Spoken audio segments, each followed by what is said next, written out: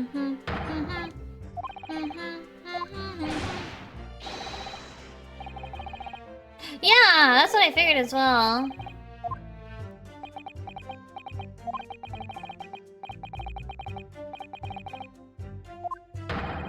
Drink tea while it's hot. Yeah, sure. A proverb will satisfy the prosecution. I'm afraid there's no conclusive proof to support the defendant's assertion. On the contrary, there are sufficient grounds to infer his guilt on this matter. No.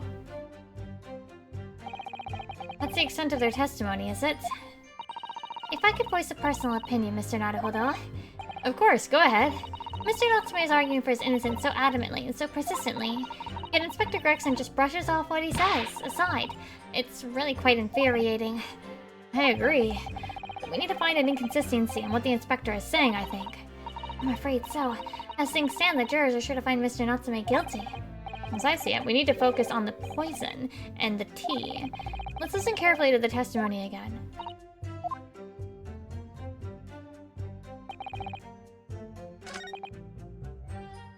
Yeah, he left at 11!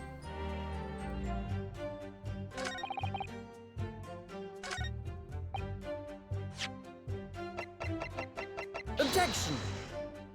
No, that's not it.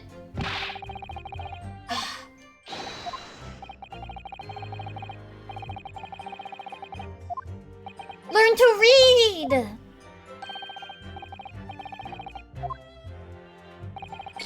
Ah.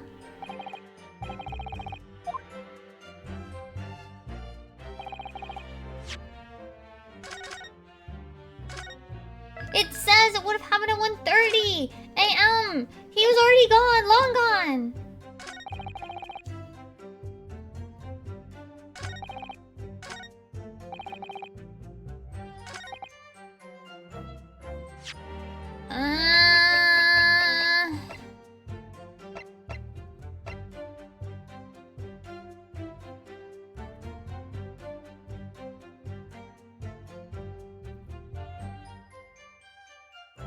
How does it want me to how does it want me to do this?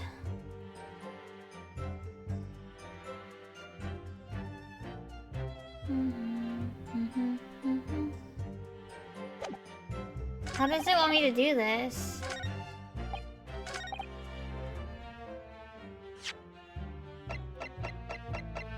Objection! Okay, it's this sentence. The argument still stands, you say? I think not, Inspector. Again? Oh, I think you'll find that you've overlooked a very significant chronological inconsistency here. A chrono what? What are you on about? According to this report, the victim must have consumed the poison at around 1:30 in the morning. And yet, the defendant, Mr. Natsume, left the victim's room at 11. Ah! Yes, that's right. There's more than 2 hours of missing time there. What kind of sound effect is that? In other words, if there was poison in the tea that Mr. Natsume brought to the victim's room, how could the victim have fallen ill to it 2.5 full hours after the defendant left? Ah! Wait, why are they posing together? What is happening? Wait. Why is Soul Siki being confused?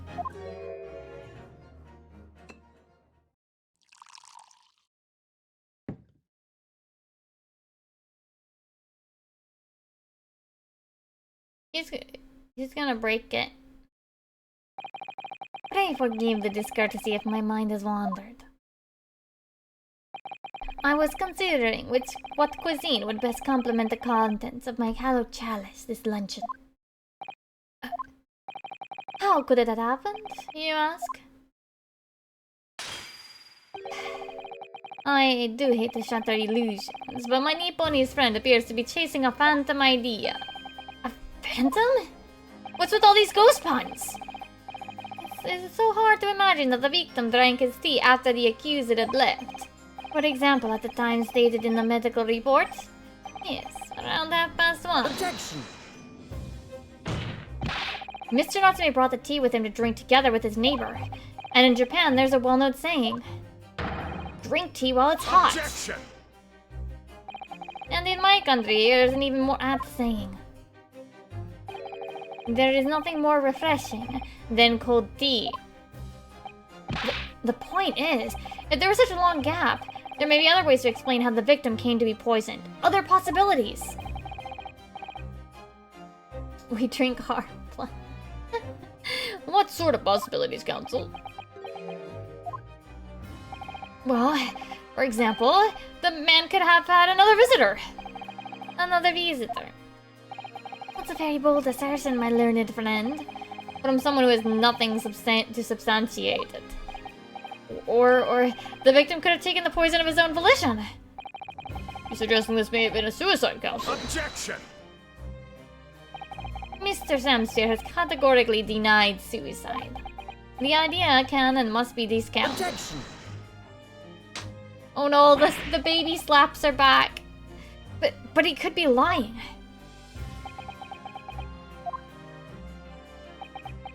The baby wet slaps. No. Is something wrong, Lord Van Zykes? I was listening to the sound of the carriage pulling up outside the courtroom. I forgive the discourtesy. Carriage? A carriage?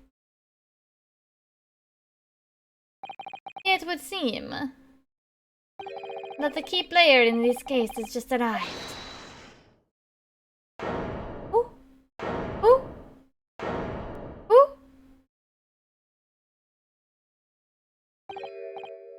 Out, brief candle. Life's but a walking shadow. Ah. A poor player that struts and frets his hour upon the stage and then is heard no more. Help this man. It is a tale told by an idiot, full of sound and fury signifying nothing. Help him. Who, sir, are you? William Shakespeare, my lord, alas, 'twas I undone by those bitter events. I am the victim. What is he doing here?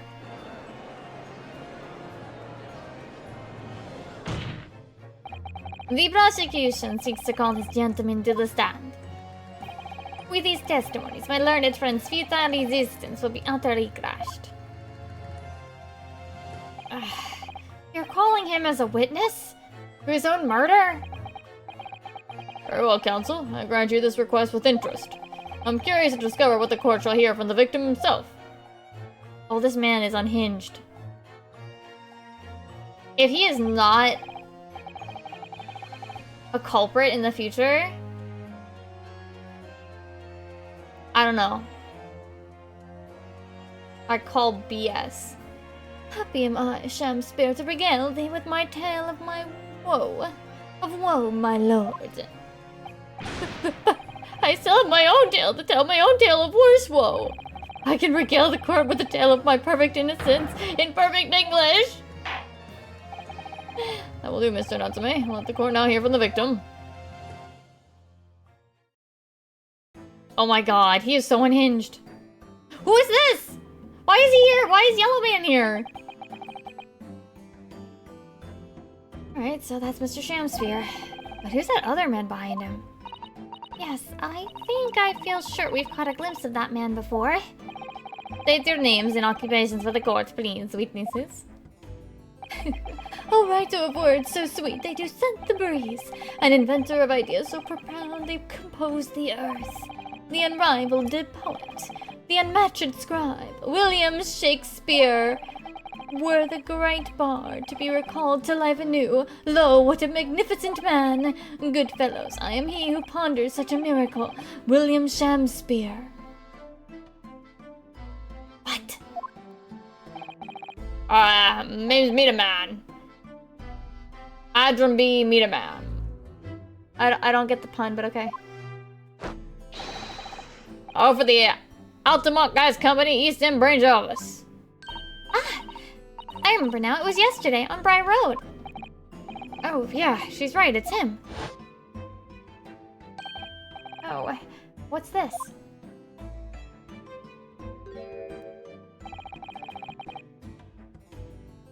What's that man doing over— yeah, we read this.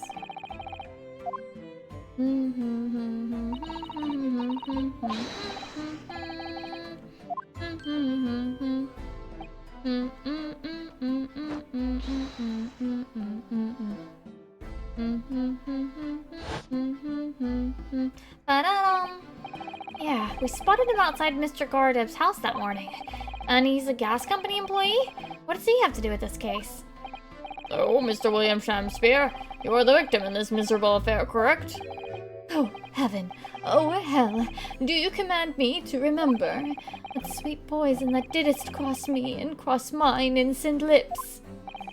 I subpoenaed him for the trial, with his doctor's permission, naturally. Hearing the testimony of the aggrieved will remove any room for doubt from the juror's mind, I'm sure. Behold, you have only to rearrange the letters of my name to see that me is a seraph, an angel indeed. What? Thus I be noble of mind, sweet of nature, and verily honest of heart, as all heavenly angels be. Because there isn't a less contrived meaning in your name. No, not at all. The jurors seem to be very moved by this man, I'm afraid. They're actually taking this seraph anagram idea seriously. Thank you, witnesses, for your illuminating introductions. But my lord, what's the man next to Mr. Shamsphere doing here? The gas man, I mean. Ah, what, me? For now, Allow me to enlighten my learned friend. You recall, I presume, your earlier impertinence? When you suggested that the victim had another visitor to his room on the night in question. And moreover, that the victim is a compulsive liar. What? No, I didn't quite say that. This young chain stroker here to controvert your wild claims conclusively. Is that not so, Mr. Meterman? Hang on, no, I'm just, yeah. What? I have read over your formal testimonies.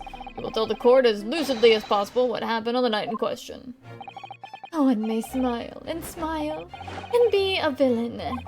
Yes, it doth pain me, but let the truth be spoken. The truth of that wintry night of my discontent. Okay. Okay?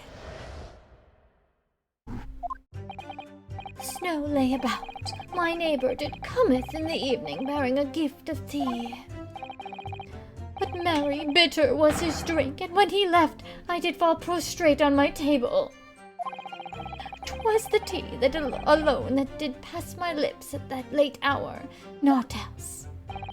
I was outside the brook window in the freezing cold all night, keeping an eye on his room. No one else visited his room but the short little brown bag Eastern fella. Why were you outside his room? Wait, what did you say? You were keeping an eye on Mr. Shamsphere's room all night? As there are. Of course, the book's window is all but blocked up, isn't it? There's a little gap in the breeze where you can see into the room. I suspect the nut trying to keep my teeth from chattering has appeared through that. The question is, sir, why? Well, no, that's because he's on my list. What a piece of work is a man! Wherefore wouldst thou not stare in wonderment? What are you talking about? This buzzing busybody hath no part in this play. I pray thee, pay him no heed, and make no more ado about his tedious words. What do you say about me? Calm yourself. This court is concerned with what happened on the night in question. Nothing more. Indeed, that is so. And as the testimony we have just heard clearly reveals, there is no one other than the accused present at the time who could have carried out this crime. Dun dun dun. Well, I believe this may be the final testimony of the trial.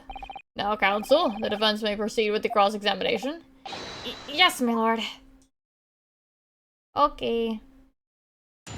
This guy is so unhinged. He's so... Hold it! He's so unhinged.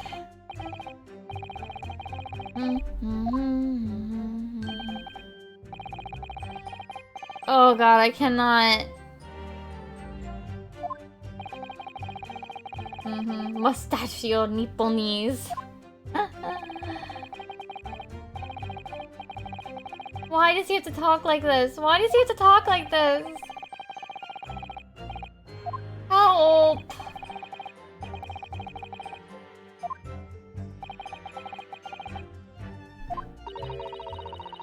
Why does he have to talk like this?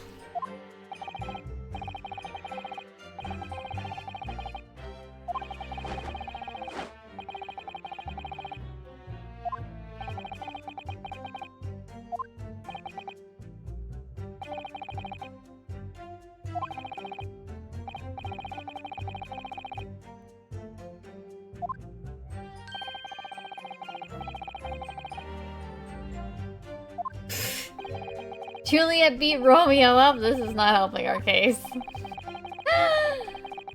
Oh my god. That's not how. You know what? This sound. You know, I don't even know.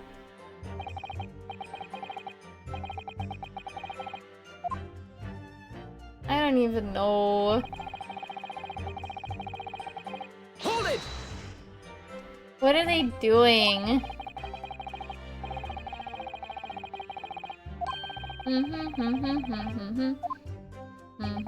Why is he dancing like that? What is he doing? Hello? Hello? What? This is worse than JoJo Man from the last game.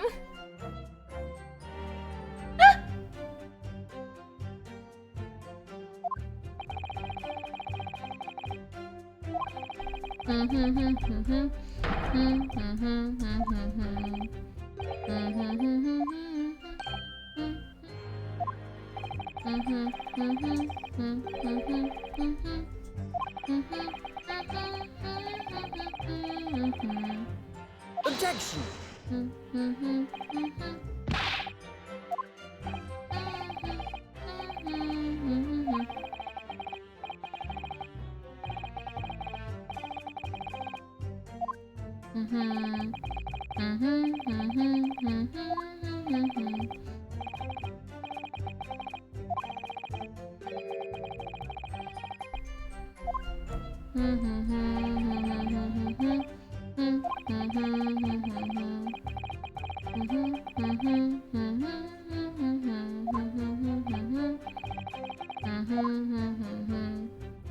What? Hold it! Now what happened to the soap? No, what happened to the soap? Why was the soap broken?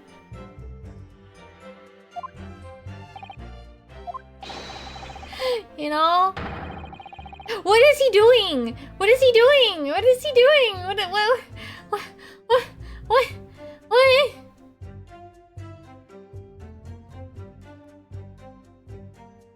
What is happening with this man?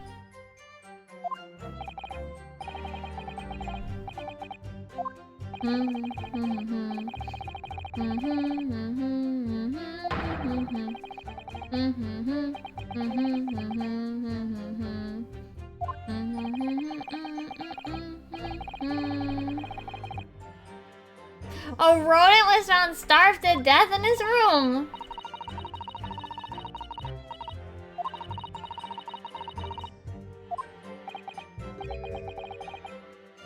Wait. Sir, did you eat your books? Every word be within my skull. Didst thou imagine otherwise? He ate. Alright, that wasn't misleading at all. Like, could you turn around, do you think? Oh, like not literally eat, okay.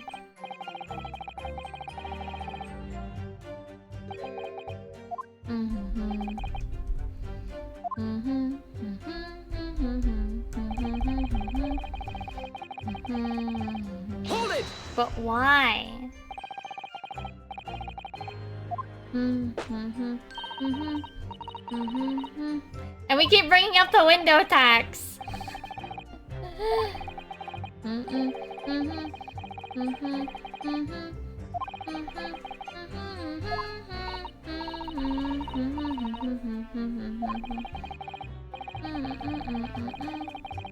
Yeah, why would bars of soap be? What's with the soap? What's with the soap?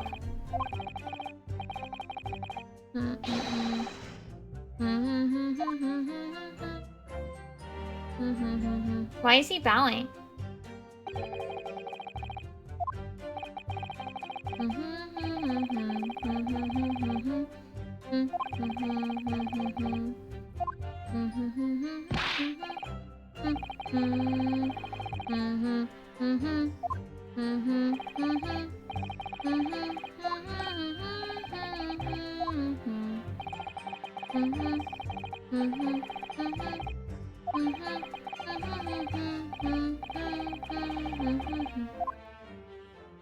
Okay.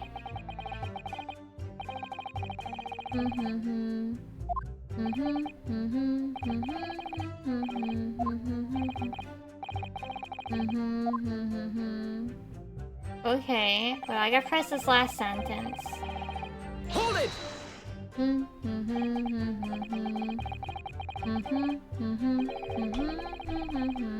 Objection!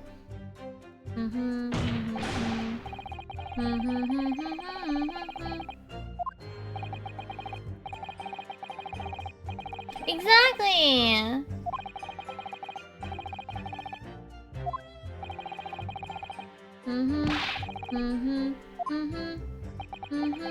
But why is he...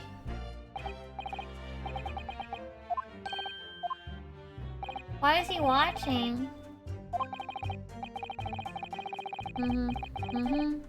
Wearing a pretty dress.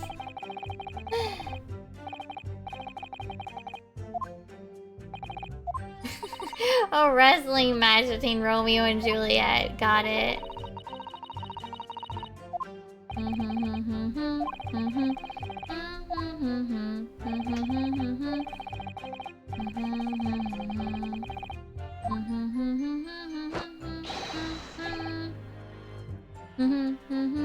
You've seen it happen? I see. Oh, hold it! Wait, who? Who?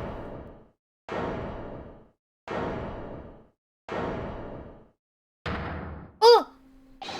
My lord! Goodness me, yes, Mr. Fullman. I keep my mouth shut and listen up to now, but this has gone on long. Oh, this again.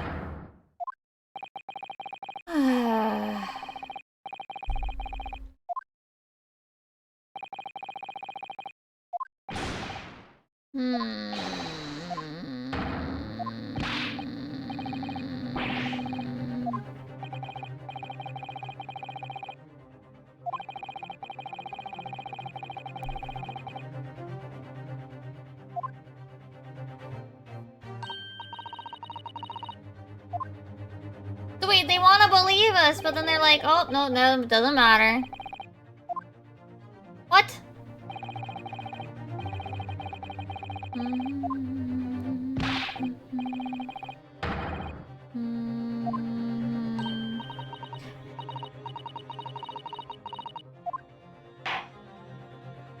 Yeah, okay. Guilty! Oh Guilty. my gosh. Guilty. Oh my gosh. Guilty. Guilty. Guilty. Whee! Stereo.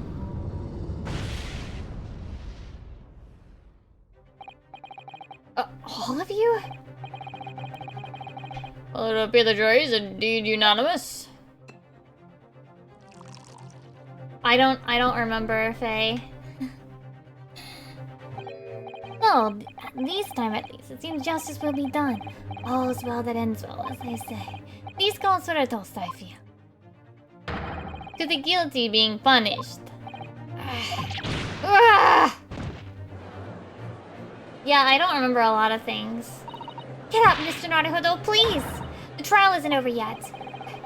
What do you mean, Mr. Sato? What about the information I found in this Encyclopedia of British Law I have? The obscure right that belongs to the defense in these situations. Remember? We have to learn about a summation examination again.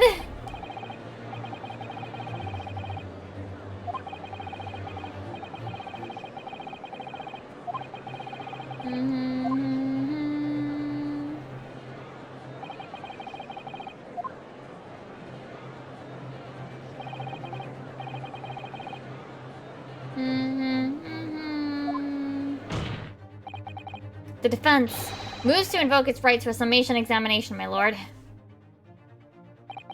Why am I not surprised at my learned Nipponiese friend's inability to admit defeat? You choose to cling desperately to some archaic rule you barely comprehend instead of accepting the truth. Certainly no other defense counsel in recent times has exercised the right to a summation examination. Because they all know that once the judge's mind is set, it cannot be altered. Nevertheless, the right remains and must be upheld. The defense counsel's request is granted. This court will proceed with a summation examination as outlined in the Encyclopedia of British Law. Is that like a real book, by the way? Is there a real Encyclopedia of British Law still? Was there ever?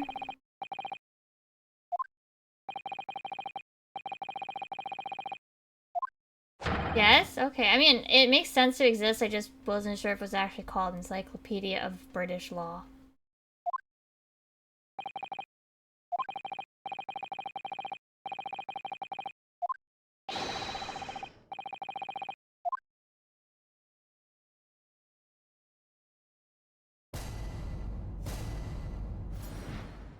Okay, so what BS reasons do these guys got? The victim may not be a well-off, but he's a noble man and straight up. There's no reason to doubt the man. Well, I do declare that a good gentleman has no reason to lie. In fact, I think he's rather splendid. Just look at the accused by comparison. He's Japanese, stoops all the while, and has a mustache. He's very fishy. What? There's no evidence to suggest that gangling actor is a fraudsman. Or not, at least. I really don't care. Like, I just need the trial in quickly. 3 hours of missing time is nothing when you reach my age, you know? Nothing at all. I knew it. Every single one of them seems completely convinced with some bullshit reason that doesn't even say why they think they're guilty. It's a fine, upstanding, and honest citizen. If you ask me, they've all been bewitched by his strange theatrical movements. And sadly, nothing Mr. Natsume has said appears to have registered at all. Well, here goes. Let's not forget, I've pleaded with the jury on Soseki-san's behalf before, and it worked. You never know. Before we begin, it might be an idea for me to remind you exactly how— No, I'm good. No, I'm good. No, I'm good. I just... No, I'm good.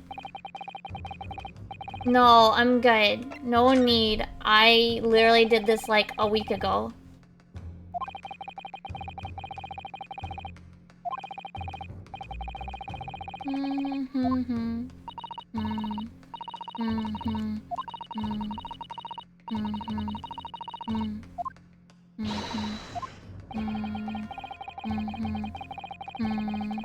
Now he's just gonna tell us.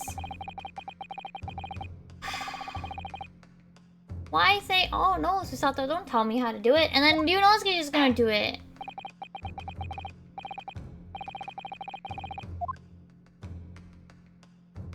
Oh goodness, excuse me.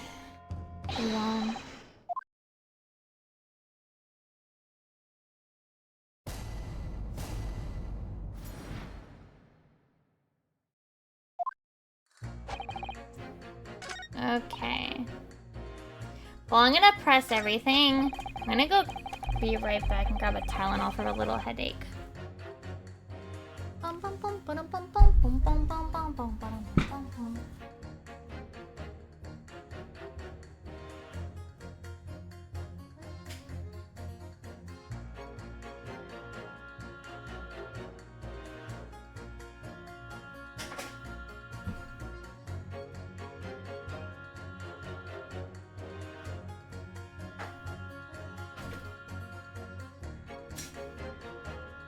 I'm back.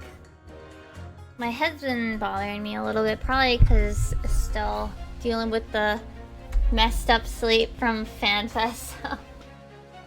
Hold it! Okay. Well, there are plenty of people in London who seem noble but poor. Couldn't some of them also be liars?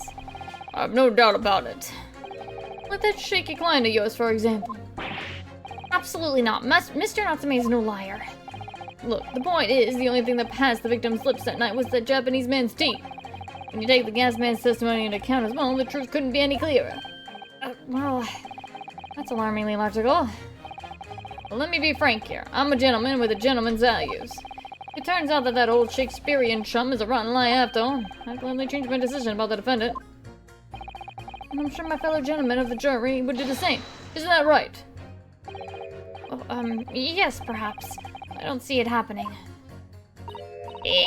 What's that? Elderly gent on the end here, you know. You have to speak up.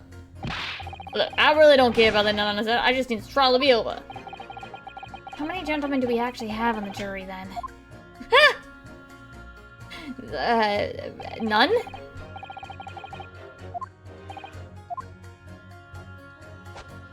Alright. Hold it! Are you saying you believe the man to be trustworthy just because he's rather splendid?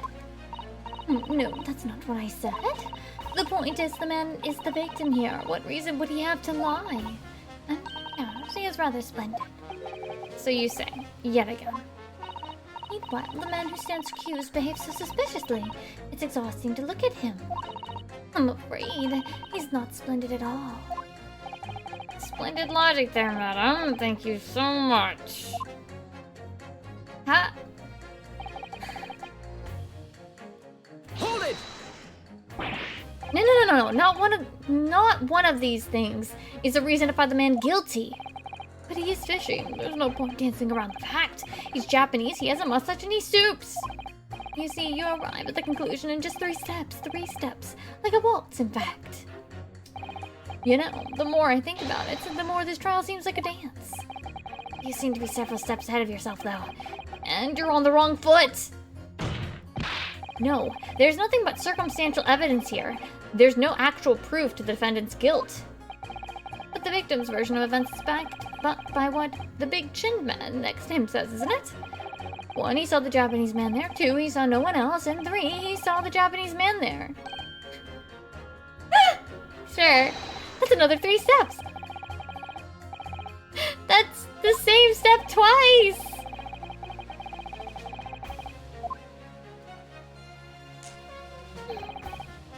Hold it! A fraudsman? What do you mean by that, madame?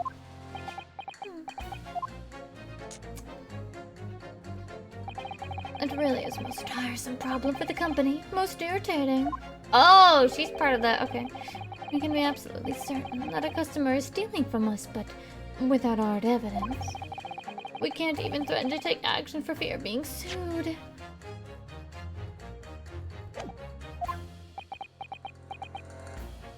I'm sorry, you've lost me a little there. Were you? I'm the wife of Augustus Altamont, owner of the Altamont Gas Company. Wait. Good gracious! Altamont Gas, you say?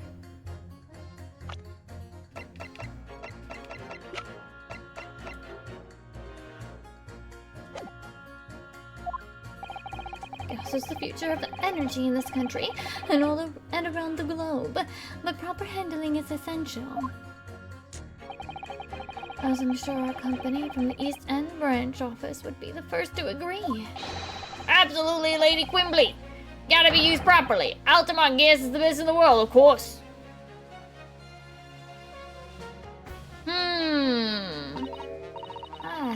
I think we may have solved the mystery of the bow from earlier, Mr. Naruhodo. Right, he out in deference to his employer's wife, did he? So, would I be right in assuming that the reason Mr. Meterman was watching what Mr. Shamspeare was up to in his room? I'm afraid that there's no end to the lengths that population of the East End will go in order to steal our gas.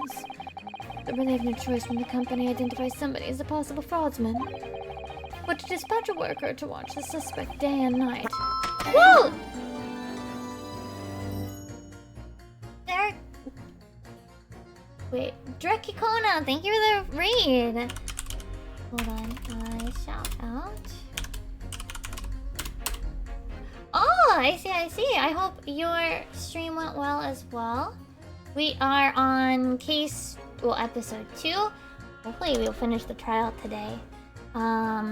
This is my first time playing it, so no spoilers, please. I would appreciate. And of course, if you're not as far along and want to avoid spoilers as well,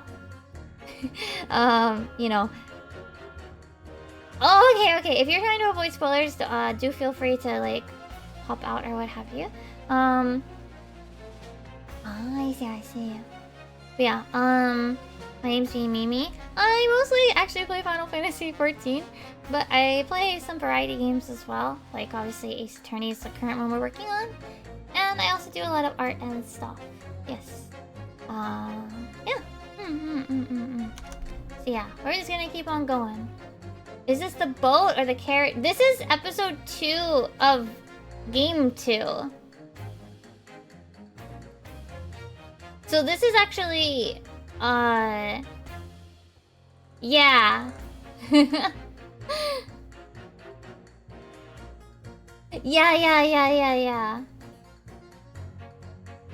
Because Chronicles is both parts. I probably should actually make sure that I label that I'm in 2, probably. Oops.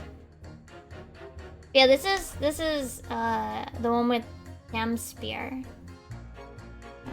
Let me do that now. Yeah. I do hope that you enjoy the rest of the game as well.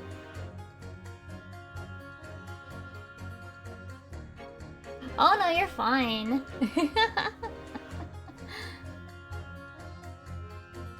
Yeah. I think you can technically play both in Chronicles no matter what.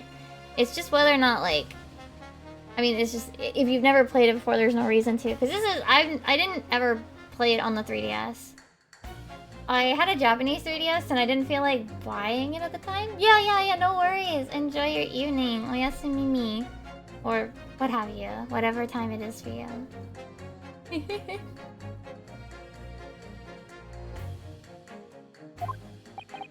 So you mean Mr. Shamspear is... I wouldn't come out and say it in public. But you can finish that sentence with a grumpy little gas thief. You have noticed the public gallery in here, have you? The eye of man hath not heard, the ear of man hath not seen. Faith, wouldst thou wound me with thy words, were I to let them penetrate the skin? But seraphs hear not insults, only choirs of angel in song. We may not have evidence yet, but my workers won't stop buzzing you around you until they find it. Oh, she's supposed to be a bumblebee. And when they do, you'll find yourself blasted back to your angelic heights in an Altamont gas explosion. Oh, Mr. Shamspear has been stealing gas. I wonder, juror number 4, if you wouldn't mind adding that information to your statement? My pleasure. Was it the bit about ripping that thief apart you enjoyed? A little before that part about object violence, if it's not too much trouble. Yes, of course. This could be it. This could shift the balance.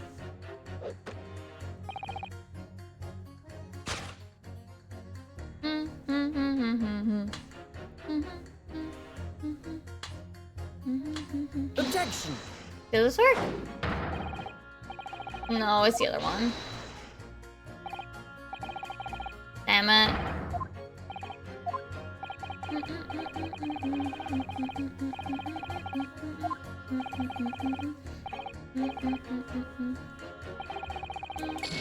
Damn it.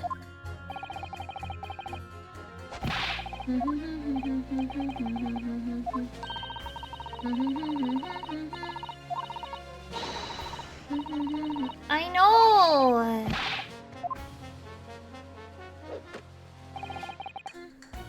Here, hold on, let me save them. Oops, wrong button.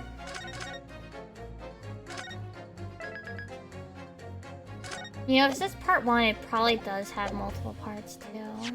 It has to be him, then. Objection! There we go. These two statements clearly contradict each other. Good gracious. Whose statement do you refer, counsel? Juror number 1. Hey, what are you yelling about, lad? I presume you've heard juror number 4's statement, made by the wife of the owner of Altamont Gas. Well, yes. The victim, who you claim to be a noble, straight-up man, in fact, turns out to be a common thief.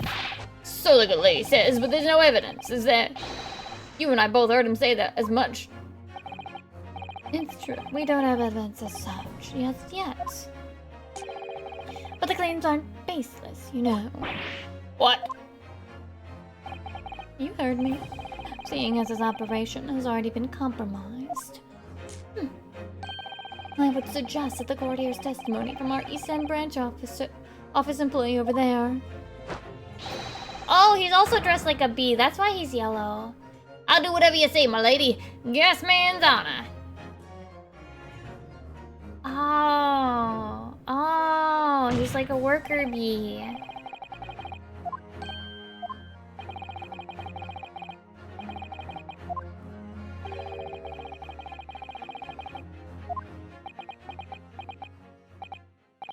Yes, I did say that. The men of honor, I'll hold you to it. So the other gentlemen of the jury will. Me? Oh, well, yes. Now that we found out the man's a liar, perhaps we ought to consider the matter further. Well, if I'm perfectly honest, I haven't heard half of what you've already been saying. If I mean to recap a few points, that would shoot me down to the ground. No, I'm not even having part of this. I want this trial over and done with. In that case, I shall change my leaning. Oh, that was easy. So, Mr. William Shakespeare, if that is your real name. Ah! Oh my god. If that is your real name.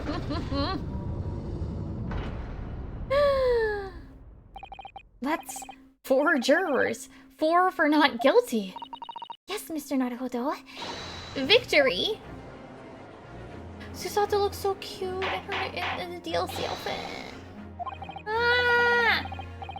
Well, this is quite extraordinary, I must say. As a result of the defense's summation examination, the jury's leaning has changed. Now only 2 jurors say guilty, but 4 say not guilty. I therefore declare this court to be in a state of disaccord. I'd order the trial to continue. How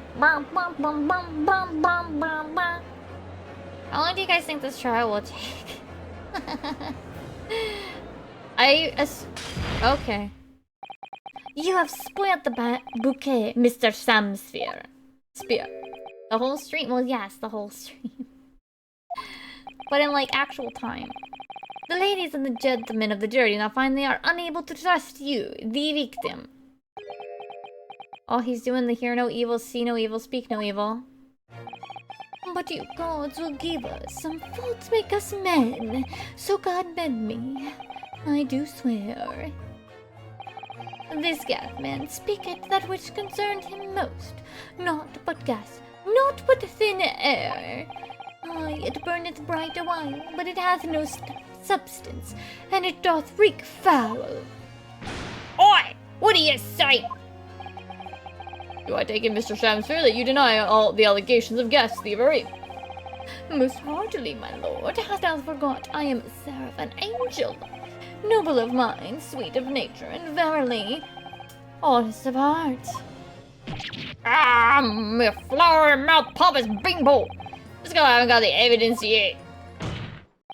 Mr. Shamsphere, if in fact you are not noble of mind, sweet of nature, or honest of heart, if you are a liar, then your testimony should have no sway in this courtroom. I want to see him go unhinged. No other possible culprit of this crime has been identified.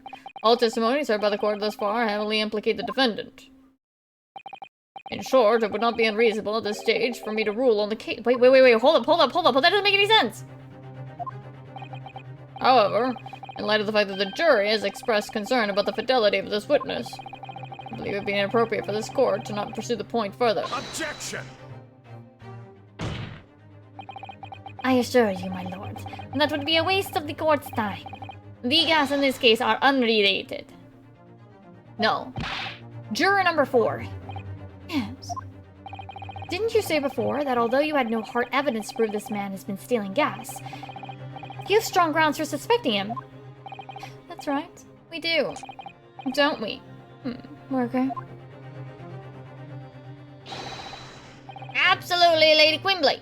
Yes means honor. Wait, what's his first name again? Adron B. I just got it.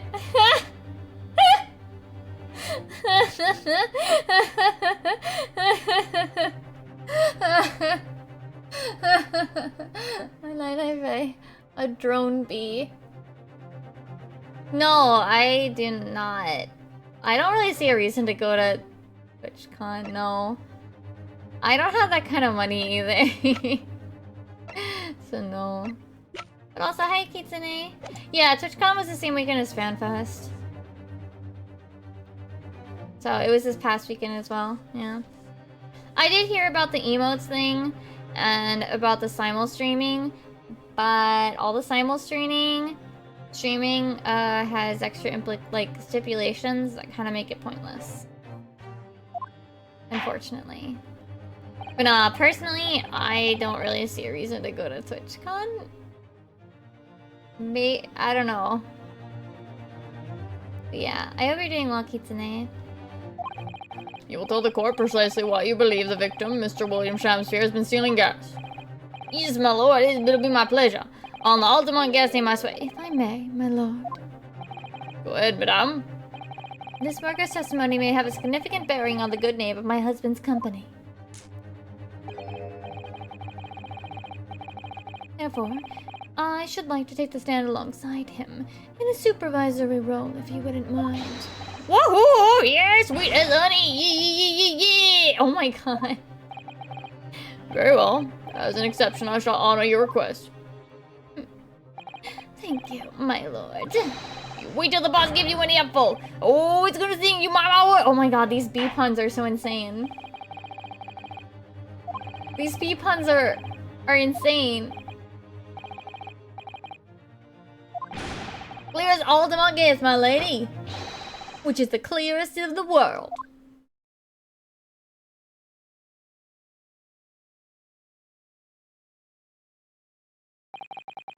You think the gas has gone to his head, Miss Sato? I think the man is just very dedicated employee, Mr. Naruhodo. He's a simp now? Emmy being like... What's the word? Emmy can't juggle his life? Wow.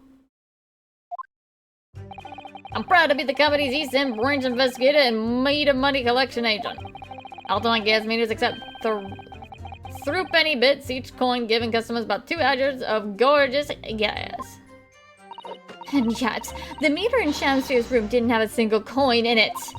The meter doesn't appear to have been tampered with, though, and the collection agent has the only key. Yeah, he still plays, obviously. Like, he plays with us every week. Somehow, he's using all the flaming gas he wants without paying a penny. If that ain't thieving, then what is?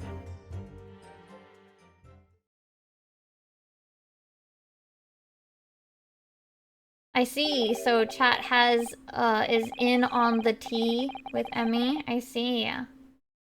Haru was wondering about it recently. Pray forgive the discourtesy. The irrelevance of this testimony caused me to turn to my hallowed chalice. You just never mentioned it when we're rating. Yeah. What do you mean by that remark, Lord Van Sykes? Did the mustachioed Nipponese poison the gangling excuse for an actor, or didn't he? That is all that should concern this court. And yet now we must listen to these abhorrents. Clearly, what separates the vast British Empire and your Eastern Island nation is more than geographical distance. But this could turn out to be a crucial testimony. The cross-examination must go ahead. Oh! You know, I like how no one screams when he throws that. No one in the gallery screams. I feel like there should be a scream after it. Do what you will. Lord Van Zykes appears to be in a violent mood. Yeah, he does. That was a glass and a bottle all in 2 seconds. An attempted poisoning. And an incident of gas theft with no supporting evidence. It's true that they would appear completely unrelated at first glance. But I wonder, the truth tends to be buried in the most unusual places. And the first step to uncovering it will be to establish just who and what this man really is. Okay, press everything. Let's go.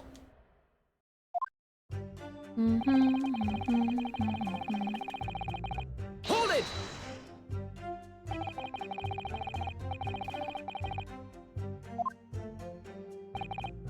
So that means he has a key.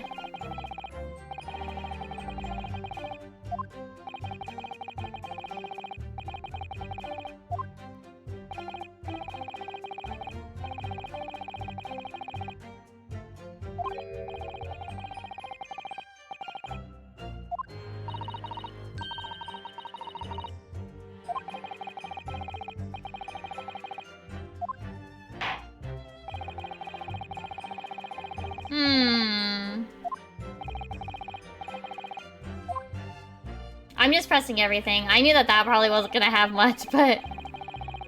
How much is a thrup penny? Thrup penny? How much is that in money now?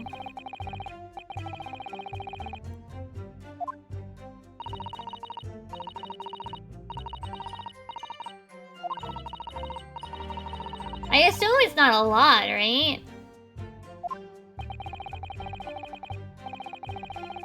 Oh, it's a 3 pence. Oh. So what, they're paying like 3 cents or something? Of then money?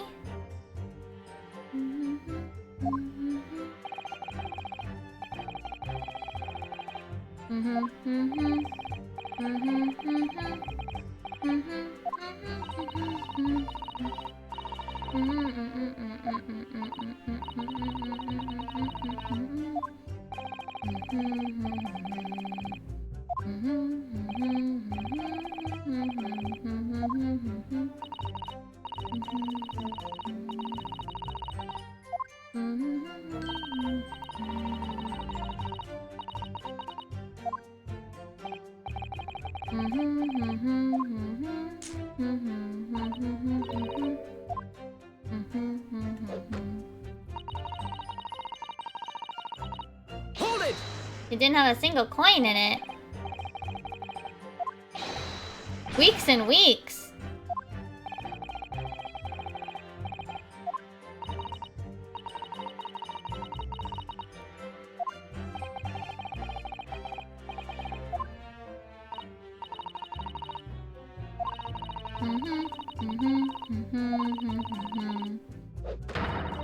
The Shamsphere special. An indestructible lock.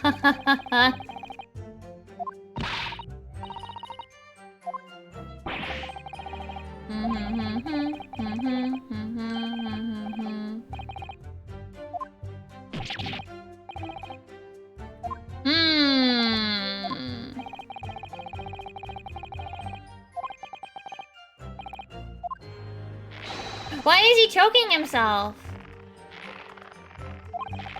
Is he okay? Is he okay?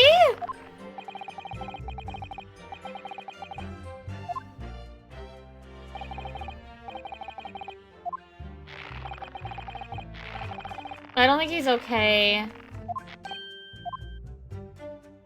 Wait, can we look at it? Wait, I want to examine this thing. Wait, I want to examine this. Yeah, I want to examine this. Wait. Okay. Let's see.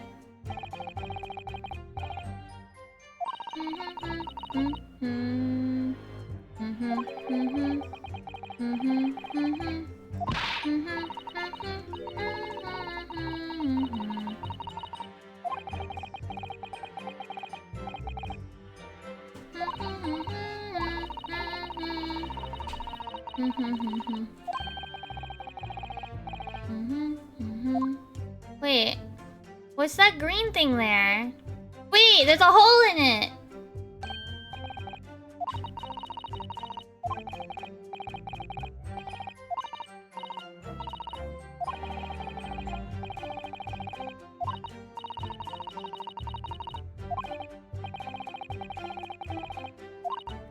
How would they miss this?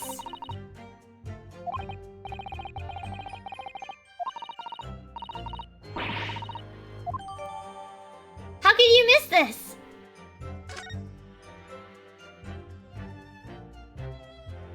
Oh yeah, this is such a pain in the butt. Alright, I'm like you're gonna see my mouse for a bit. While I try to like...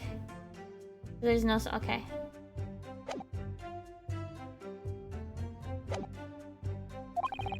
Although at first glance... I already looked at it! I already looked at it!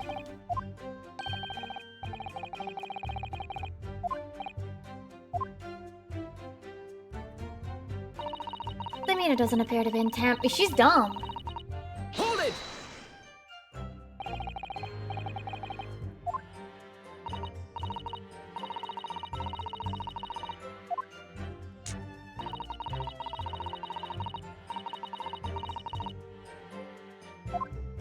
Wait, they know if the coin box had been opened? How?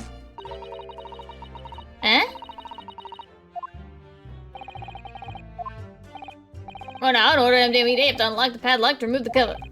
When I close the cover again, I stick a little beeswax seal on it, you see? Oh, that's the thing that was there. Wait! Like the sort of thing you'd put on an envelope, you mean? Something like that, yeah. Basically, you can't remove the cover again without breaking the seal. No, in the case of Mr. Shamspeare's meter, there were no coins inside at all, as I said. But the seal hadn't been broken either. So that would mean Mr. Shamspeare somehow managed to steal coins from inside the meter without opening it? It would seem so, but that would be impossible.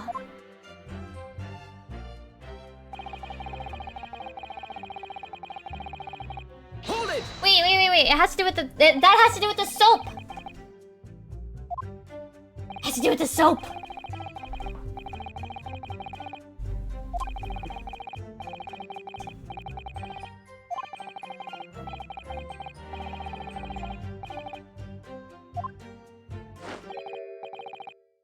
Get thee to a nunnery. What? Hamlet, indeed. I could wring the bloke's neck. I get all under the collar, but still. Every time I open up the flaming meter, it's empty.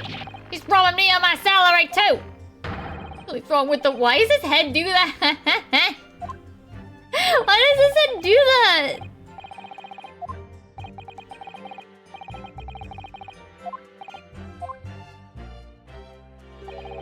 A toast.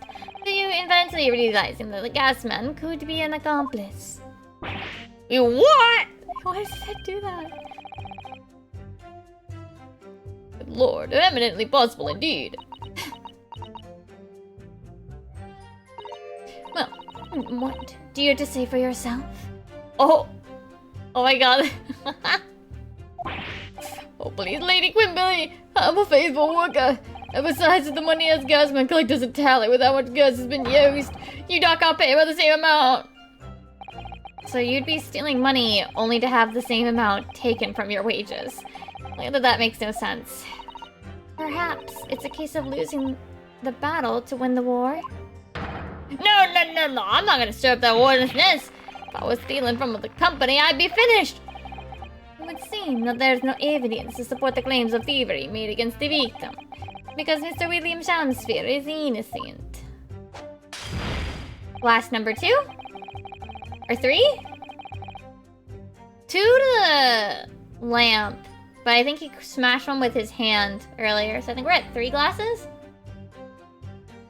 Hey, forgive me if that shattered some illusion my learned Nipponese friend was clearly under.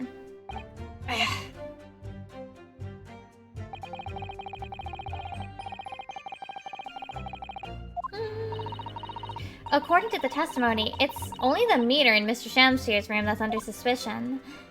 It does seem as though perhaps it has something to do with the incident involving Mr. Natsume. I know. It does seem that way, but the fact is, since I've been practicing law in England, I feel like I've encountered this at least once already. Cases that are interlinked. Oh. It might seem that two cases have nothing to do with one another at first, but in fact, they're intimately connected. Yes, we have experienced that before, haven't we? I wonder if this is another instance? Perhaps, but we can't be sure of that yet. Okay. Well, it's been tampered with. I should be able to do the thing, right? Okay. So now I should be able to present this. Objection! Because I found the hole. Lady Altamont. Oh no, you're fine. It's just the case of... It's just this, yeah.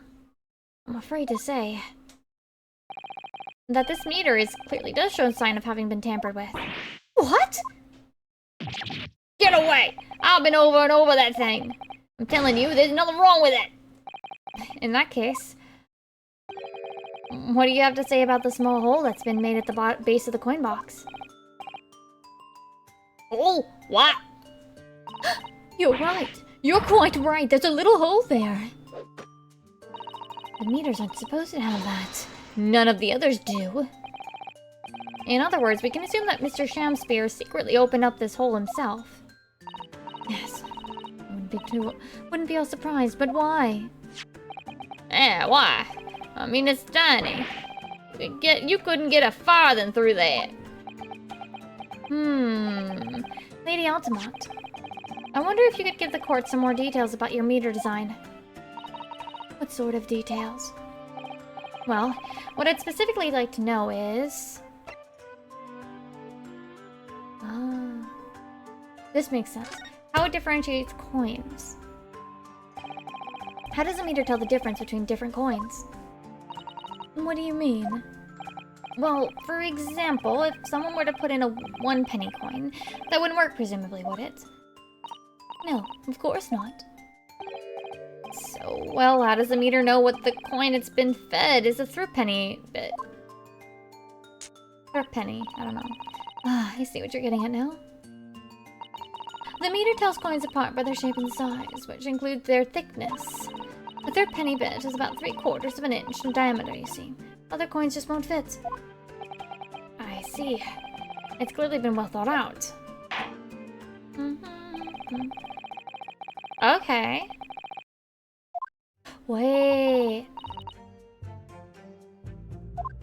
How big is the hole on his soap?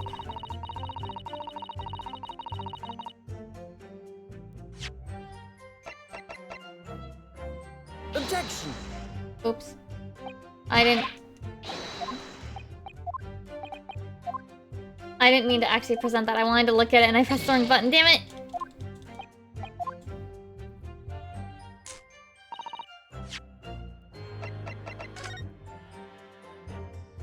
Is that about the size of the coin?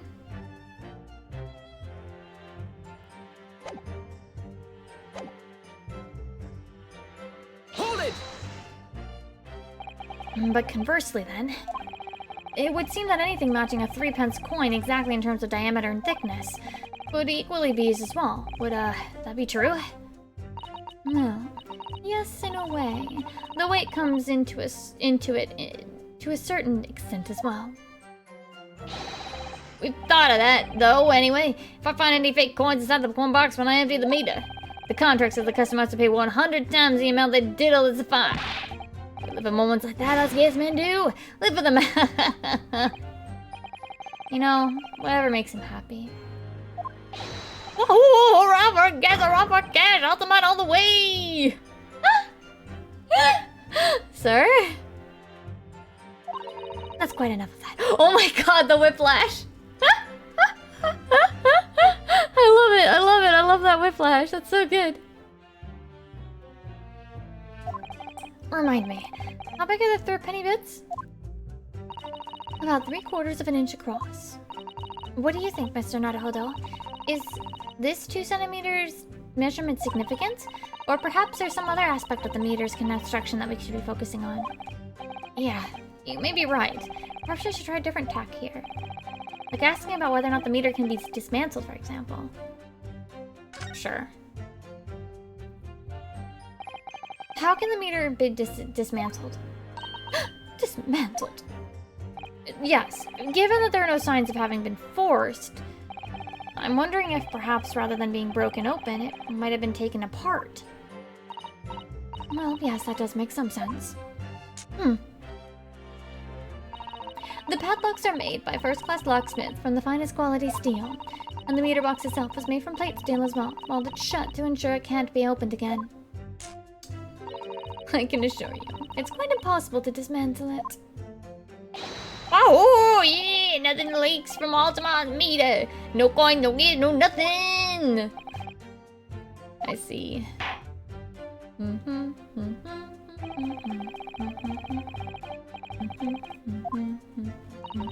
Oh my god, we're just appending her testimony like 10 times.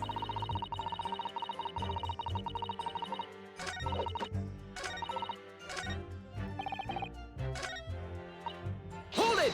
We're just append her testimony. Has anyone ever tried? Oh yeah, they've tried, but they've all given up before long. After all, if they'd actually broke the meter, the company would be able to take legal action. Yeah, that makes sense. What do you think, Mr. Naruhodo? Is its solid steel construction significant? Or perhaps there's some other aspect of the— Oh.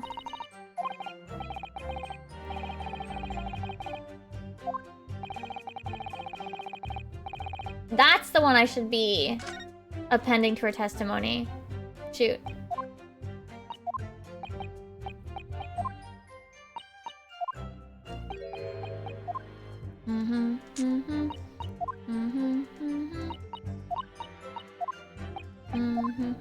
I didn't know that was gonna differentiate what she added to her testimony.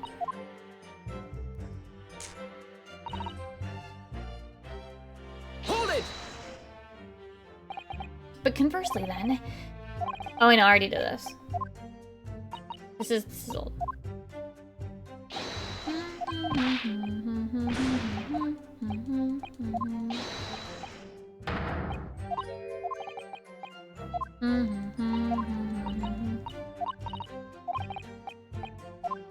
No, this is the right one. Leave it.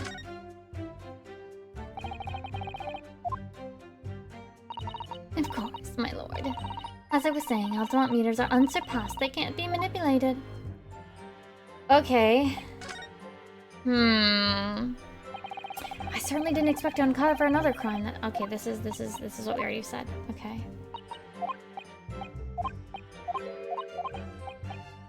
What if if I examine this, right? Now, oh, it doesn't have a check mark. About 2 centimeters across. Or 3/4 of an inch. Do you think?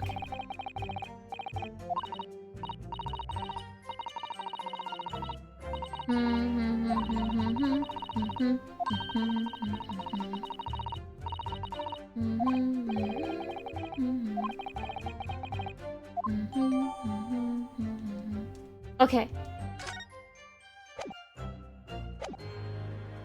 Okay. I was right. It just wasn't quite ready to...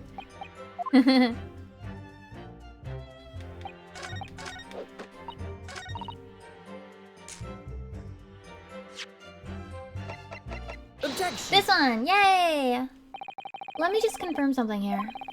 If the diameter and thickness were to be correct, the meter would accept any object as if it were a threepenny bit. Is that right? Yes, that is correct. Well, by something of a coincidence, while we were investigating Mr. Shamsphere's room, we found a particular item that matches the dimensions perfectly. Something the same size as the threepenny bit? What was it? The item in question is this. What? Have you been inhaling gas as a bar of soap? It certainly looks nothing like a threepenny bit, I must say. It looks like I'm gonna have to point out exactly what I mean here. I have to point out where the fucking...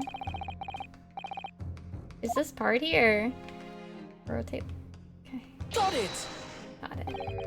You have to turn over the soap and see what I mean. Are you referring to that round depression in the middle of the soap there? That's right. A depression that's approximately 3/4 of an inch in diameter. Or in other words, almost exactly the same size as the threepenny bit. Oh, wait! Does anyone here have in their possession a threepenny bit? Quickly now, hand over your coins, ladies and gentlemen. It sounds rather like a highway robbery, doesn't it?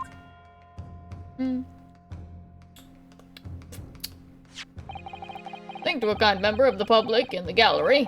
I here have a threepenny bit. Now, I want to see if it fits. It fits. My word, it can't be more snug. Yes, as I suspected. This, without a doubt, is a vital clue to explain how the Altamont Gas Company is being defrauded. Well, I don't believe it. Oh my god, she looks so... Her dress has stripes on it too. Oh, that's cup number 4? 5? So your assertion amounts to what? That some inferior bar of soap has a tentative connection to the theft of gas. 4? Okay, I lost count. Yes, the depression in this soap was clearly made by a threepenny bit. I must concur at least that pushing a coin with some force into a poor quality bar of soap such as this, a remarkably simple way of replicating the coin's shape. And then you could use, well, some melted wax or something to pour in the mold. You could make fake coins in no time.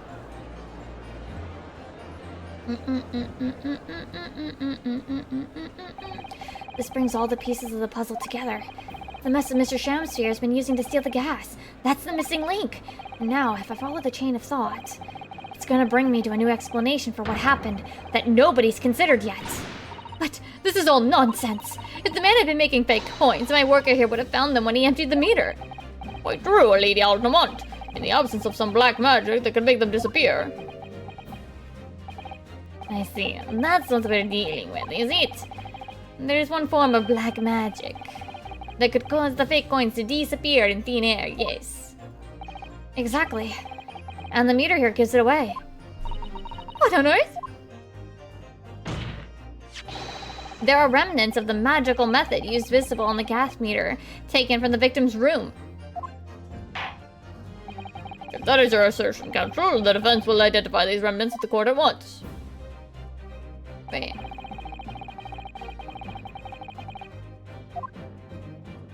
It's just the hole, right? Got it! Oh, whoops, my mouse. We found this bar of soap at the scene of the crime, just outside the victim's window. Outside? Yes, outside. Where you yourself, Mr. Meterman, were loitering in freezing winter air. That's where we found this soap. Ah! I get it. That's right. The answer, of course, is ice. Did you say ice? Mr. Shamsphere has been leaving soaps like this outside his window every evening, filled with water. After a night outside in the bitter cold, the water is completely frozen solid the next morning. Then he takes his fake coins of ice and feeds them into the gas meter, giving him light and warmth in space. And his room becomes very comfortably warm. The ice now inside the meter's coins box melts, turning back into water, and draining harmlessly away through the small hole made in the underside of the meter. That is how, without leaving any evidence of his wrongdoing, this man has been stealing Altamont gas.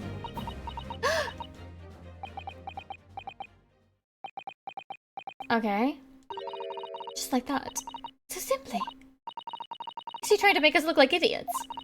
He's been fooling us all with some bars of soap and some water. That's right, madame. I don't believe it. It can't be true. Do you have any idea how much money we spent to develop that new meter? You have the audacity to suggest that a bit of soap and some water can render it totally useless. I'm fairly sure I didn't design it. Evidence. Sorry? I want evidence. If you're going to stand there and tell me our meters are rubbish, I want to see proof. Isn't there a water stain? Yeah, there's a water stain. Yeah. She's very good at enforcing accountability, isn't she?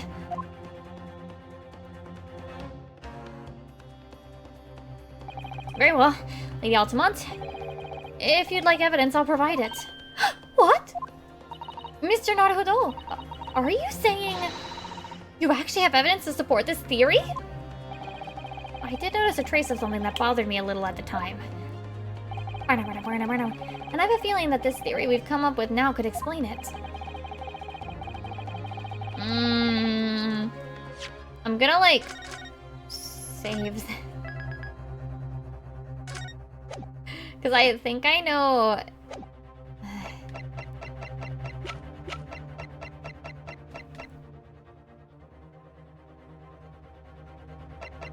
Take that! Yeah, it's in the picture here. Okay, phew. Music stopped. We're all good. This is a photograph of the scene at the point when the victim was discovered, taken by Inspector Gregson. And it clearly shows the remnants of the crime carried out by Mr. Shamsphere. What remnants? Here you can see the gas meter on the wall in Mr. Shamsphere's room. Now look closely at the floorboards directly underneath the meter. Oh cool, I don't even have to point it out. That's awesome. What is this? Some kind of grubby stain? Almost certainly. It's a water stain resulting from the liquid that drained out of the hole and made in the meter. If one coin gives around 2 hours of gas usage, and the occupant was heating his room in all his waking hours, we can imagine he would have used around 10 of his fake coins each day. The melting ice inside the meter's coin box would have been dripping out almost constantly, leaving a stain on the floor. This is awful. And there's further evidence, too. Wait. Further? Apparently having consumed strychnine. I'm pronouncing that wrong, probably. And right there next to him is a bar of soap, broken in half. You're right. It would appear to me, then, Counsel, the man was eating the soap was... Are we back on the eating the soap thing again? Pardon me for disagreeing with your lordship, but... certainly not. He didn't beat around the bush there, did he? In truth, Mr. Shamsphere was found with a fork in his hand. A meal of soap sounds increasingly likely, Lord Benson. Do you mean to say he was using that fork to... Yes. To extract a frozen coin from the bar of soap. But the bar broke in half. So perhaps it didn't go very well. Good gracious!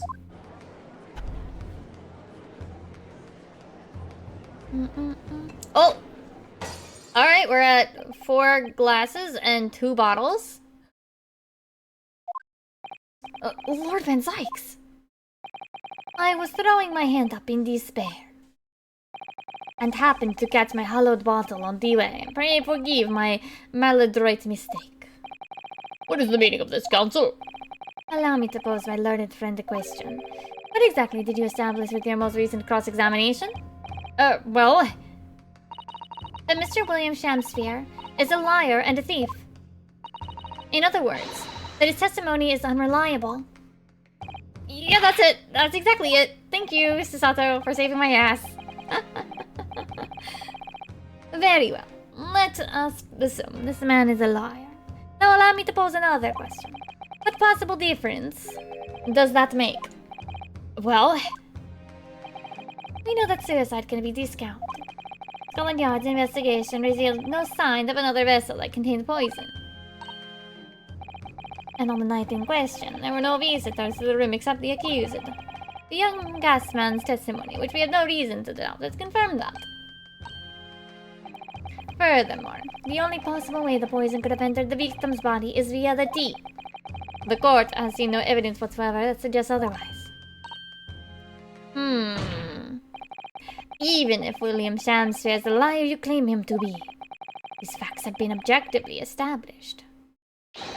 There's no escaping it.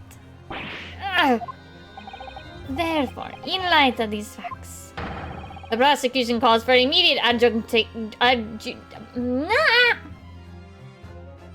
not even gonna bother. You what? Dun, dun, dun. Well, Counsel, how does the defense respond?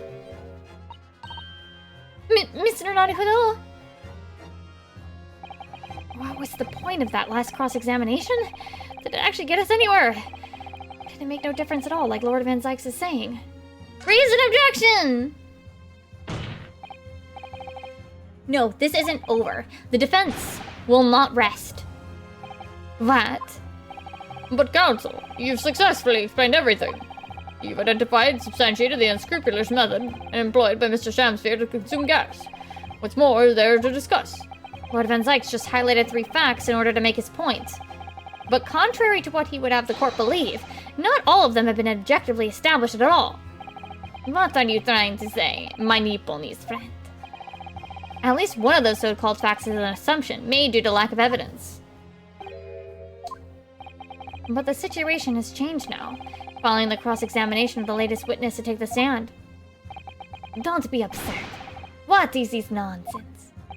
Yes, when you bring everything we've learned so far together and consider it as a whole, it's clear. There's a question that we now need to reconsider. Namely...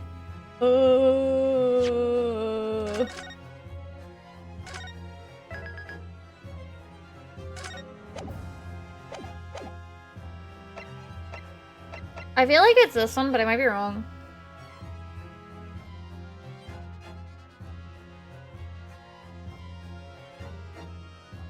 Wait. The thing was like reddish, right? Which would be likely the color of tea, which means he probably didn't even like drink the tea. We've all led to believe that the strychnine, I still probably pronouncing that wrong, poison that afflicted Mr. Shamsphere was in the tea brought in by Mr. Natsume, but that's conjecture at best. Objection! The victim has testified that nothing else passed his lips that night. There's no other possibility. And since there was no trace of the tea left at the scene, it couldn't be tested for traces of the poison. Objection! Well, that's exactly it. As I said, the situation has changed. Because in fact, some of Mr. Natsume's tea was left at the scene. And a particular piece of evidence proves Objection! it. A ludicrous claim. Scotland Yard detectives investigate the scene exhaustively. What evidence are you suggesting they missed? The defense has made a bold claim indeed. Very well, counsel. Present your proof. Okay. I'm gonna guess it's this. I'm saving again, though. Take that! Nope. Oh. Nope. Nope. Nope. Nope. My thought was, well, what if the liquid is still in there? Oh, wait. Take that! Good gracious! The soap again? The same bar the victim used to fashion his coins of ice? Yes, that's right, my lord. It just came back to me. Something about when we first found this bar of soap at the scene yesterday. Wait, so there's one more, right? It's more bars of soap. So, what are bars of soap doing lined up on a ledge outside? I'm quite certain that when we originally stumbled upon the bars of soap, there was actually a frozen coin in each bar. So you discovered the gas thief's coin factory. Fascinating. In a way, yes. But there's more. The coins we found in the soap at the time weren't normal ice. There was something strange about them, you mean? Exactly. Something very obviously strange.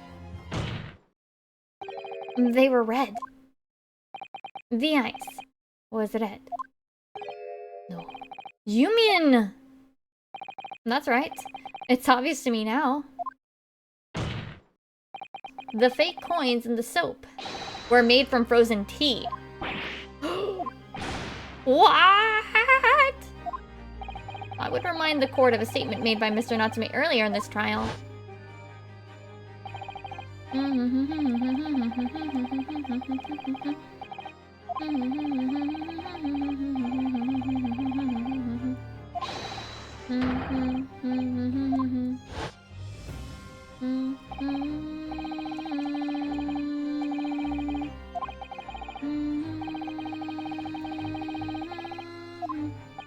prone to freezing, so on the night in question, Mr. Shamsphere, having no running water to use, was forced to use the tea brought by Mr. Natsume in order to make his fake coins. The little rat on his shoulder, the little mouse on his shoulder is so funny. There were 2 bars of soap on the window ledge when my judicial assistant and I investigated the scene. That's right, and we only borrowed one of them. Which means that even as we speak, some of the defendant's tea is still present at the scene of the crime, frozen solid in a bar of soap outside Mr. Shamsphere's window. Extraordinary! Earlier today, Inspector Gregson informed the court that even if 1 drop of the tea remained, Scotland Yard would be able to analyze it for poison. As such, we are now in a position to prove or disprove what has now, until now, been mere conjecture. By finding out for sure whether or not Mr. Natsume's tea actually contained this... I give up. At all. The poison at all. Ugh, you smug Nipponese! My lord, we cannot do the defendant the injustice of passing judgment now. The police should be dispatched to recover the remaining bar of soap at the scene at once. And the defense requests a thorough analysis of the frozen tea embedded in it, to determine whether or not it contains any poison. We did it!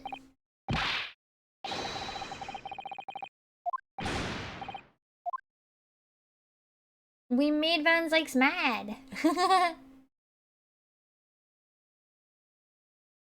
Angie. It would seem we have no choice but to suspend these proceedings. Oh, okay, there's our part 2. Here's our part 2.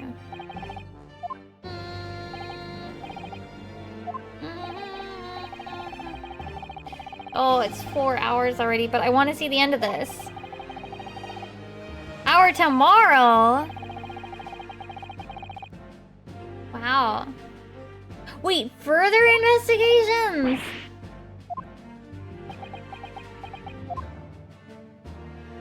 Wait, what?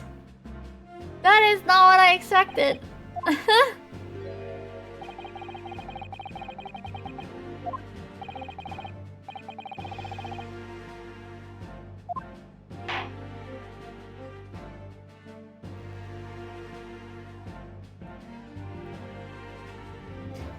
Wait, we have more investigation? We have more investigation?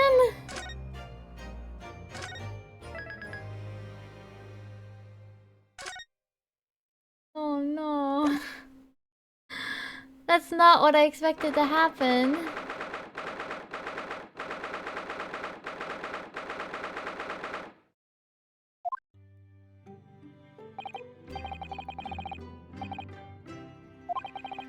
To be perfectly honest, I thought we were finished there for a while. No! I know. What a lot of close shaves. There are so many carriages on the streets of London. You were very nearly flattened several times. Oh, no, I didn't mean that. Yes, I know. It was a marvelous defense, Naruhodo-san. It really was. I was in awe of you. Oh, thank you. And now that your fervent exploits have won us some more precious investigation time, let's see if we can't find some new clues for court tomorrow. Yeah, let's do that. Whew. Is everything alright? I suppose I still can't quite believe it, that's all. But I'm here in England, working as a lawyer, I mean. In the Old Bailey, no less. Truth is, it shouldn't be me, should it? It should be him standing in my shoes. It should be Kazuma. It was Kazuma-sama's wish that you follow him to Great Britain and work alongside him. Yeah, I mean, I never had the chance to ask him exactly why, but he clearly had a plan. I wouldn't be here today if it wasn't for him. And you're doing wonderfully, Naruhodo-san. I have no doubt that Kazuma-sama would say exactly the same if he were here with us. Thank you, Susato-san. Thank you. Aww, cute!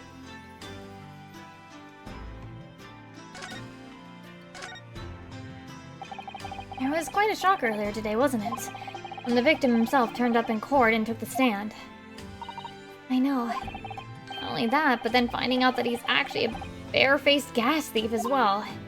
Yes, that was certainly a surprise to us all. For a while, it seemed as though everyone had quite forgotten about Souseki-san's poisoning the tea. Careful your phrasing, Susato-san. He didn't poison anything. And there's more to this Mr. Sham spear than we yet know, I'm sure of it.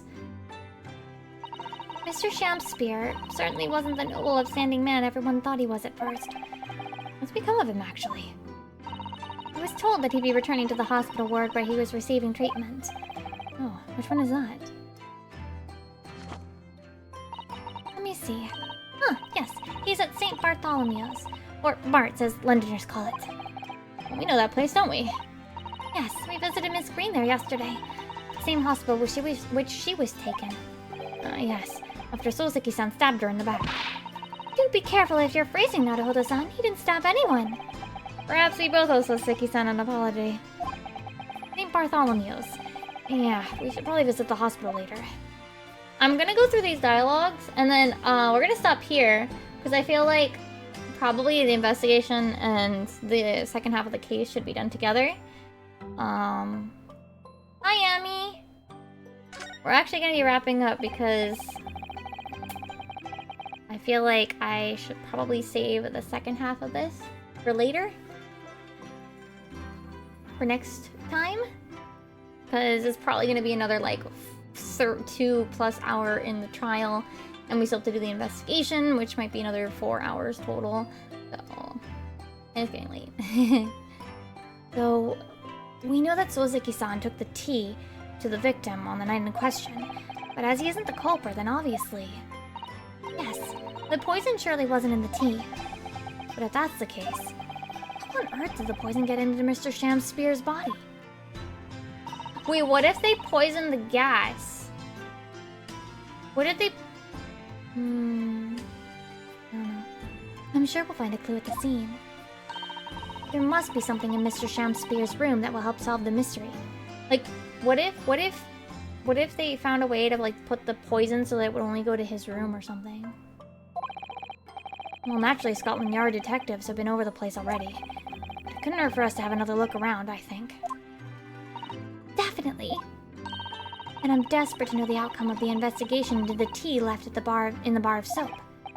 Well, if we run into Inspector Gregson, we could ask him about that. Kazuma Asogi, best friend I ever had. A lawyer with such promise. Really saved my bacon in that horrible incident in bacon before we left Japan.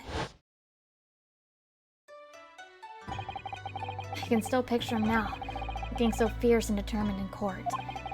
And then after the trial, that crazy idea he came up with. As a stowaway? Yes, you can fit inside my trunk if you curl up small enough, I'm sure. One will know. Kazuma, could you tell me why? I go to these lengths so that I can accompany you to Great Britain. Oh, it's been on my mind ever since we got through that trial. You really ought to go into law. Be a defense lawyer. Got a natural talent for it, believe me. I guarantee it. I've never even thought about becoming a lawyer. I can't force you, obviously. You'll have to decide for yourself. But anyway, London is the cultural capital of the world at this era. The city is at the forefront of everything for this era. It can't hurt for you to see it with your own eyes. No, that's true. I suppose, though, if you were to become a lawyer, then one day... One day what? No. Never mind. Huh? Huh? Naruhodo-san? Oh, sorry. I was just thinking about Kazuma. Yes. He's forever in my thoughts, too. Change the Japanese judicial system for the better. That was his dream. That's why he so desperately wanted to come to Great Britain to study, of course. Yeah, that's right. But... Yes? I do wonder if his true intentions lay elsewhere sometimes. I don't know. Thought just takes a hold of me every now and then. That's all. Oh? One more. Okay, one more. Naruhodo-san, what do you mean by Kazuma-sama's true intentions? Whoa! Sword! Sword, hello. I mean this. This katana. Never expected to inherit his sword after Kazuma passed away, of course. No, I know. It was because I asked you to take it. When I have it at my side in court, I feel as though it gives me courage. Yes. Actually, the night before he died, he told me a little about the sword.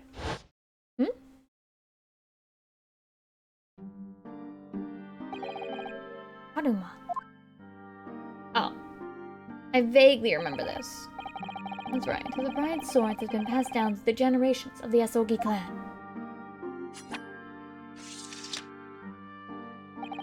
A Japanese man's sword is his sword, Yunosuke. I can't be parted from my katana. Karuma guides me. I truly believe that. I see. Wakaru. So its name compels its wielder to slice evil in two? Not that he would need much compelling. On that subject. There's something very important that I have to do in Great Britain. Something you have to do? Yes. I'd appreciate you seeing it through with me. Of course I will.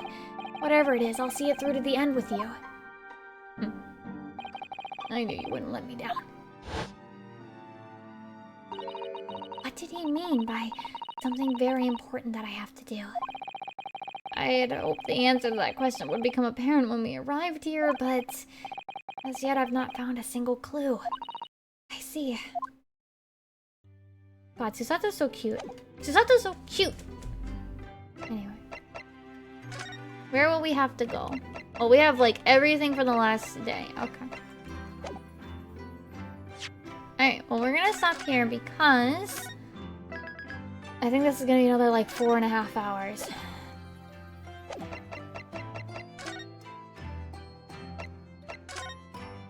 And I don't have that energy today to do another 4.5 hours.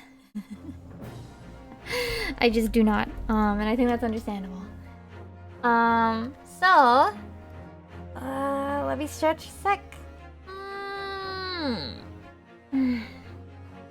We will be back to this game Saturday.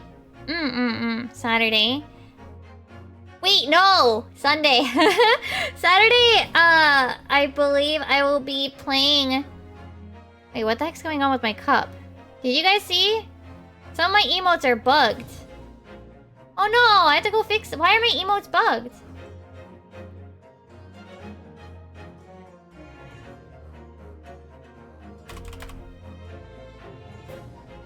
Look, see, they're boxes! I gotta fix that later. I'll fix it. No! I had no idea. I didn't even notice.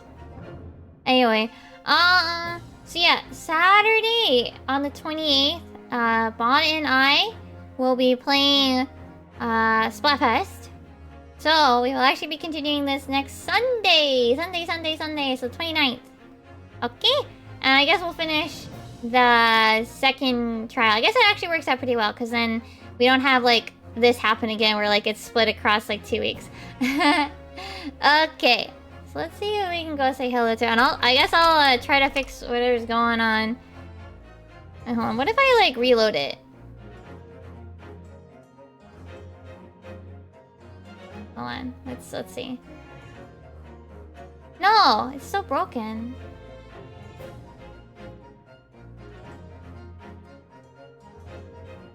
Yeah, weird. I have to figure out what's wrong with it.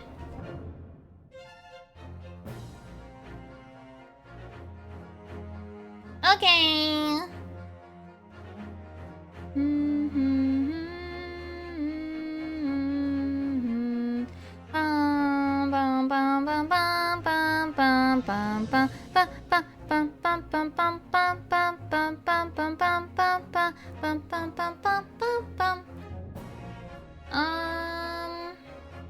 I don't know where to send you guys today.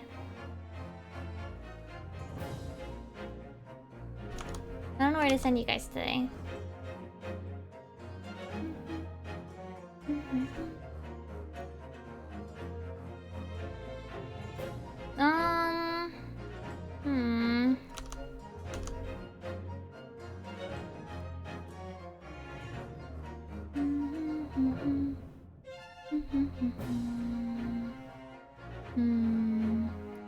wait, no, oh wait, Kwanzaa. I'm gonna be a little lazy. We're gonna go say hi to Kwan. They are doing a community day over in 14. We are tomorrow, by the way, will be art stream. I'm not sure what I'm gonna be drawing tomorrow. Maybe I'll actually get back to Hall October. I've been just so busy, I haven't done a lot of them. But I'll be back tomorrow with art at 6 p.m.-ish EST, and I'll see you guys then. Okay. Oyasumi, bye bye.